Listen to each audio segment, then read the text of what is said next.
Hi friends, ఎలా ఉన్నారు? అందరూ బాగున్నారా? నేనైతే చాలా బాగున్నాను. మీరు ఎలా ఉన్నారంటే నాకు కామెంట్స్లో చెప్పండి. ఈరోజు మన వీడియో వచ్చేసి నా డైలీ రొటీన్ వ్లాగ్ని అయితే షేర్ చేయబోతున్నాను. నా వ్లాగ్స్ కనుక మీకు నచ్చినట్లయితే లైక్ చేయండి, షేర్ చేయండి, సబ్స్క్రైబ్ చేయండి. పక్కనే ఉన్న బెల్ ఐకాన్ని క్లిక్ చేయడం మాత్రం మర్చిపోకండి. మీరు లైక్ చేయడం వల్ల ఈ వీడియో మరింత మందికి చేరుతుంది ఫ్రెండ్స్. ప్లీజ్ లైక్ చేయండి. ఈరోజు ఎర్లీ మార్నింగ్ 6కి లేచాను. నైట్ గిన్నెలు అవి కూడా తోమలేదు. నిన్న వర్షం పడింది కదా, బయట అంతా చల్లగా ఉందని ఇంకా టిఫిన్స్ అది చేసేసి గిన్నెలు అవి అలానే పెట్టేశాను. ఇప్పుడు అవన్నీ కూడా క్లీన్ చేసుకోవాలి. నేను వర్షానికి దుమ్మంతా కూడా ఇలా వచ్చేసింది. బయట అంతా చిరాకుగా అయిపోయింది. ఇదంతా కూడా నీట్గా తుడుచుకొని వచ్చి మళ్ళీ తడిబట్ట పెట్టుకొని రావాలి. నిన్న కొన్ని డబ్బాలు సంచిలో ఉంటే అవన్నీ తీసి కడుగుదామని పెట్టాను. తీరా వర్షం వచ్చేసింది. అందుకనే మళ్ళీ సంచిలో పెట్టేసి అలా పెట్టేశాను. అవన్నీ కూడా ఇప్పుడు క్లీన్ చేసుకుంటున్నాను. ఇలా డబ్బాలన్నీ క్లీన్ చేసేసి ఎండలో పెట్టేశాను. ఉదయాన్నే క్లీన్ చేసేసుకుంటే మళ్ళీ వర్షం వచ్చినా ఆరకుండా ఉండవు కదా అని చెప్పి ఎర్లీ మార్నింగే అన్నీ కూడా కడిగేసి కొబ్బరి చెక్కలు ఉంటే అవి కూడా ఎండలో పెట్టాను. నిన్న బట్టలు కూడా ఉతకలేదు, అందుకు ఉదయాన్నే బట్టలు కూడా ఉతికేస్తున్నాను. నీళ్ళన్నీ కూడా రెడీగా పెట్టుకొని బట్టలు ఉతికేస్తాను. నేను వర్షానికి ముగ్గు అంతా పోయింది. మళ్ళీ ఇక్కడ కడిగి ముగ్గు పెట్టుకోవాలి. బట్టలు అయితే ఆరబెట్టేశాను. హాల్ అంతా కూడా ముందే నీట్గా తుడిచేసాను కదా, ఇప్పుడు తడిబట్ట పెట్టుకుని అయితే వచ్చేస్తున్నాను.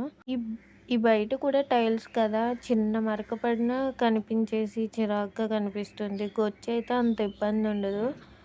తడిబట్ట పెట్టేసిన తర్వాత డాబా అంతా కూడా నీట్గా కడుక్కొని అయితే వచ్చేస్తున్నాను. ముగ్గు పెట్టేసుకుంటున్నాను.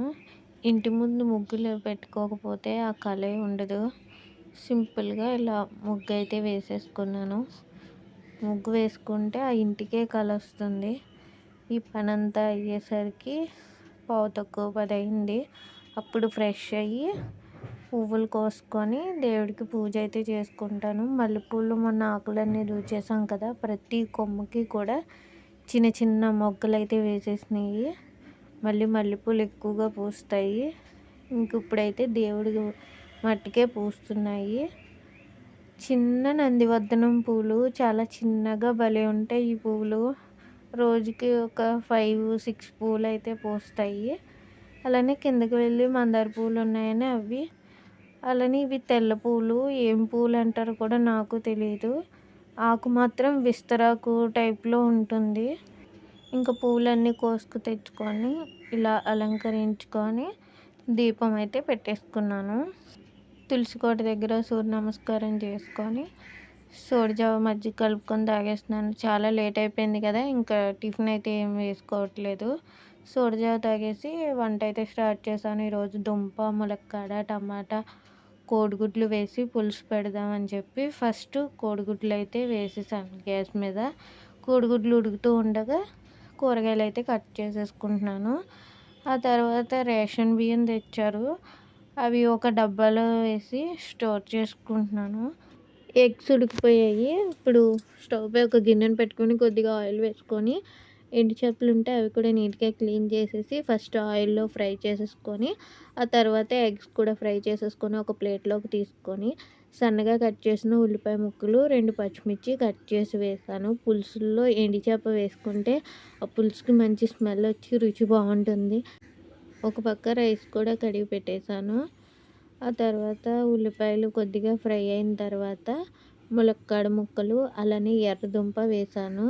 ఇందులో వంకాయ వేసుకున్న పులుసు టేస్ట్ ఇంకా బాగుంటుంది. మా ఇంట్లో వంకాయ లేదు, అందుకే దుంప, ములక్కాడ, టమాటా వేసి అయితే పులుసు పెట్టేస్తున్నాను. ఇవి మగ్గడం కోసం మూత పెట్టేశాను. ఈలోపు మా అమ్మ వర్ణూక ఆడిచ్చింది, అది జల్లెడ పట్టలేదని చెప్తే అది తెచ్చాను కానీ అలానే ఉంచేశాను.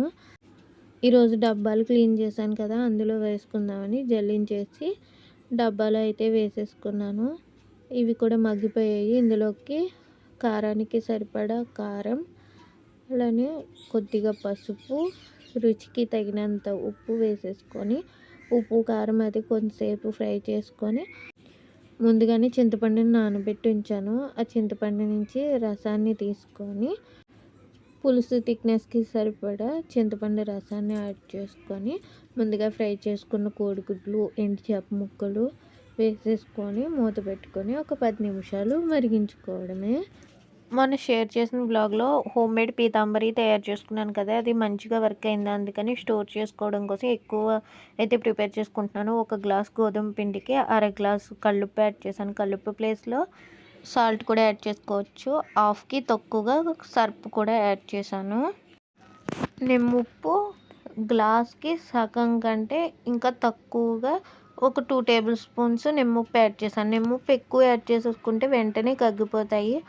అలానే నిమ్ముప్పు ఎంత క్వాంటిటీలో తీసుకున్నామో అంత క్వాంటిటీలో బేకింగ్ సోడా యాడ్ చేసుకొని ఇవన్నీ కూడా ఒకసారి మిక్సీ పట్టుకొని బయట కొన్న పీతాంబరి కలర్ రావడం కోసం కొంచెం ఫుడ్ కలర్ యాడ్ చేశాను.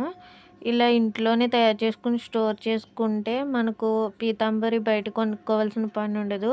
మొన్న డీమార్ట్‌లో తెచ్చిన సరుకులన్నీ కూడా నీట్‌గా సర్దుకుంటున్నాను. వంటగది అంతా కూడా పీకేశాను. పప్పులు అవి కూడా ఎండలో పెట్టుకొని అప్పుడు డబ్బాలో వేసుకుంటే పురుగది పట్టకుండా ఉంటాయి. అందుకు ఎండలో పెట్టుకొని ఆ తర్వాత అన్నీ కూడా డబ్బాల్లో నింపుకొని ఇలా నాకొచ్చినట్లుగా నా బుల్లి కిచెన్‌లో ఇలా నీట్‌గా అయితే సర్దుకున్నాను. ఇలా కిచెన్ నీట్‌గా ఉంటే ఎంత బాగుంటుందో కదా! కానీ 2 అరమరలు అయినాయి. లంచ్ టైం అయిపోయింది. ఇంకా అందుకు లంచ్ చేసేద్దామని అన్నీ పెట్టేసుకుని లంచ్ అయితే చేసేస్తున్నాము. ఫైనల్‌గా పులుసు అయితే ఇలా ఉంది. లంచ్ చేసేసిన తర్వాత కబోర్డ్ అంతా కూడా సర్దేసుకొని కర్టెన్ వేసేసుకుంటాను దుమ్మది పట్టకుండా. ఇలా గ్యాస్ అది అన్నీ కూడా నీట్‌గా సర్దేసుకున్నాను. నా కిచెన్ ఎలా ఉందో కామెంట్ చేయండి. నేను బాగా సర్దానా లేదంటే ఏమైనా మార్పులు చేసుకోవాలో కామెంట్ చేయండి. అలానే ఇంకా పని చేసి అలసిపోయాను కదా! చల్ల చల్లగా ఐస్ క్రీమ్ తిందామని నిన్న తయారు చేసుకొని పెట్టుకున్న ఐస్ క్రీమ్ అయితే బౌల్‌లో వేసుకుందామని ఫ్రిడ్జ్‌లోంచి వెంటనే తీసేస్తున్నాను. ఐస్ క్రీమ్ ఎప్పుడు కూడా ఫ్రిడ్జ్‌లోంచి తీసిన వెంటనే తీస్తే గట్టిగా అయిపోతుంది. కొంతసేపు కూలింగ్ తగ్గాక తీస్తే సాఫ్ట్‌గా ఉంటుంది. ఇంకా ఐస్ క్రీమ్ తినేసి మళ్ళీ అన్నీ ఎండలో పెట్టుకున్న ప్లేట్స్ ఇవన్నీ కూడా గిన్నెలు అయితే అయ్యాయి. అన్నీ కూడా క్లీన్ చేసుకొని దేవుడి సామాన్లు అవి కూడా క్లీన్ చేసేసుకుంటున్నాను. ఈరోజు వాటర్ కూడా వస్తాయి. వాటర్ అది కూడా పట్టుకోవాలి. చూడండి నేను తయారు చేసిన పీతాంబరితో క్లీన్ చేశాను. ఎంత బాగా షైనింగ్‌గా వచ్చినాయో దేవుడి సామాన్లు. ఇంటి దగ్గర పని అది పూర్తి చేసుకొని అత్తయ్య గారి ఇంటికైతే వెళ్ళాను. రామకోటి బుక్ రాస్తున్నాను కదా! ఇంకా కొన్ని పేపర్సే ఉన్నాయి. ఫైనల్‌గా రామకోటి బుక్ అయితే కంప్లీట్ చేసేసాను. అన్నీ కూడా రాసేసాను. మధ్య మధ్యలో పేపర్స్ ఏమైనా వదిలేసానేమో అని ఒకసారి చూసేసుకున్నాను. ఇంకా ఇంటికి వచ్చేసి రైస్ అయితే కుక్ చేసేస్తున్నాను. మార్నింగ్ కర్రీ ఉంది. నా కోసం మా వారు ఎగ్ పఫ్ అయితే ఇచ్చారు. ఇంకా ఎగ్ పఫ్ తినేసి నేను పెరుగేసుకొని కొంచెం రైస్ అయితే తినేస్తాను. ఈ వ్లాగ్‌ని ఇక్కడితో ఎండ్ చేసేస్తున్నాను. నచ్చినట్లయితే లైక్ చేయండి, షేర్ చేయండి, సబ్స్క్రైబ్ చేయండి. పక్కనే ఉన్న బెల్ ఐకాన్ని క్లిక్ చేయడం మాత్రం మర్చిపోకండి. మీరు లైక్ చేయడం వల్ల ఈ వీడియో మరింత మందికి చేరుతుంది ఫ్రెండ్స్.